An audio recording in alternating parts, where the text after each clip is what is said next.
சின்ன வயசுலயே ரொம்ப ஸ்டூடியஸா சார் நீங்க? ரொம்ப படிப்பு, நல்லா நல்லா படிக்கணும், பெரிய ஆள் ஆகணும் அப்டின்ற ஒரு ஆம்பிஷனோட இருந்த ஒரு குழந்தையா நீங்க? இல்ல ஆம்பிஷன் அப்படிங்கிறது சின்ன குழந்தைலேருந்து வீட்ல சொல்றது தான் நம்ம எப்படியா இருந்தாலும் உங்களுக்கும் சரி, எங்க எல்லாத்துக்குமே சரி.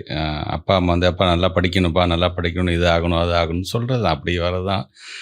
பட்டு ப எப்ப பார்த்தாலும் படிச்சுட்டு இருக்கிற பிள்ளைலாம் கிடையாது. ஃப்ரெண்ட்ஸோட நெறையா டைம் ஸ்பெண்ட் பண்ணி விளையாடுறது, அந்த மாதிரியான பிள்ளைங்க தான். ஆனா நெறைய கத்துக்கணும்னு ஆசைப்படுவேன் நானு. சம்டைம்ஸ் எனக்கு வந்து என் ஃப்ரெண்ட்ஸுக்கு வந்து சீக்கிரம் கத்துக்கிற, தெரிஞ்சுக்கிற ஒரு கான்செப்ட் எனக்கு கொஞ்சம் லேட்டா கூட தெரியும் சில சமயம். ஆனா சில சமயம் என் ஃப்ரெண்ட்ஸ் கிட்ட நான் கூப்பிட்டு கேட்பேன். "எனக்கு புரியலடா, எனக்கு சொல்லிக் கொடுங்கடா" அப்படின்னு.